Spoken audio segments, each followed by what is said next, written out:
বন্ধুরা দেখুন, এগুলো সবগুলোই জীবিত মাছ। আজকে এগুলোর প্রাণ দান করে আসলাম। যেহেতু আমরা বৌদ্ধ ধর্মাবলম্বী, সেহেতু বিভিন্ন প্রাণীর প্রাণ দান করে নিজেকে দুঃখ থেকে মুক্তির উপায় খুঁজি। যেহেতু আমাদের প্রথম শীল হচ্ছে প্রাণী হত্যা করা থেকে বিরত থাকিব, এই শিক্ষাপথ গ্রহণ করিতেছি।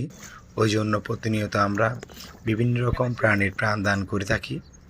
সে কারণে আজ আমরা দুই ভাই মিলে কর্ণফুলী নদীর পাড়ে চলে গেলাম এই মাছগুলোর প্রাণ দান করার জন্য। প্রায় 35 থেকে 40টা মাছ, জীবিত মাছ এখানে ছিল এবং ওই মাছগুলো এই কর্ণফুলী নদীতে আমরা ছেড়ে দিয়েছি। আসলে যে কোনো প্রাণীর প্রাণ দান করা মতো উত্তম কাজ আমার মতে আর কোনোটি নেই। এই জন্য সকালবেলা গিয়ে মাছগুলো কর্ণফুলী নদীতে ছেড়ে দিলাম।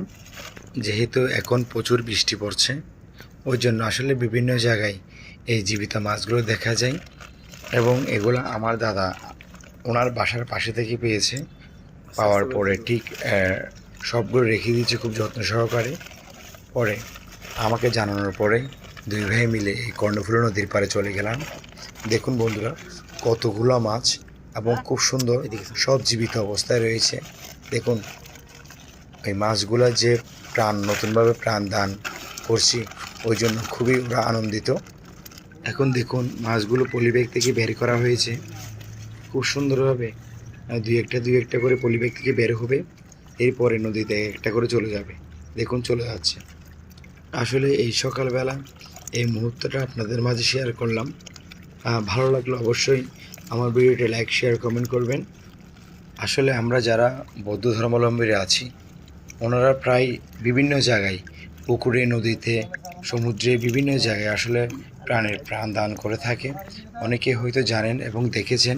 আসলে এই মুহূর্তটা অনেক বেশি ভালো লাগে। আছে নিজের হাতে করলাম, খুব ভালো লাগছে। আসলে ভালো কাজ করতে অনেক টাকা পয়সার প্রয়োজন নাই, অল্প কিছু হলেই হয়। প্রাণী ছোট হোক আর বড় হোক, আসলে প্রাণী তো প্রাণী। ওই জন্য আমাদের ধর্মীয় শিক্ষা হচ্ছে প্রাণীর প্রাণ দান করা উত্তম একটি কাজ, যে কাজের ফল অতুলনীয়। সব মাছ ছেড়ে দেওয়া শেষ। এখন দেখুন কর্ণফুলী নদীর কত বিশাল। আসলে ঠিক নতুন ব্রিজের নিচে খুব সুন্দর প্লেস রয়েছে আসলে জীবিত মাছ ছাড়ার জন্য। হয়তোবা আগে দিকে যায়নি, তবে এবার প্রথম। অন্যান্য সময় অন্যান্য জায়গায় দিয়েছি, কিন্তু এবারই প্রথম। আসলে দেখুন কত বড় একটি নদী, খুব সুন্দর। আসলে চমৎকার একটি মুহূর্ত, অনেক বেশি ভালো লেগেছে। আর আপনারা যদি কোনো প্রাণীর প্রাণ দান করতে চান, কোনো জীবিত মাছ এখানে ছাড়তে চান, অবশ্যই নতুন ব্রিজের নিচে চলে আসবেন। খুব সুন্দর একটি প্লেস রয়েছে। ওকে বন্ধুরা, আজ এ পর্যন্ত। আমার ভালো লাগার মুহূর্তটা সবার মাঝে শেয়ার করলাম।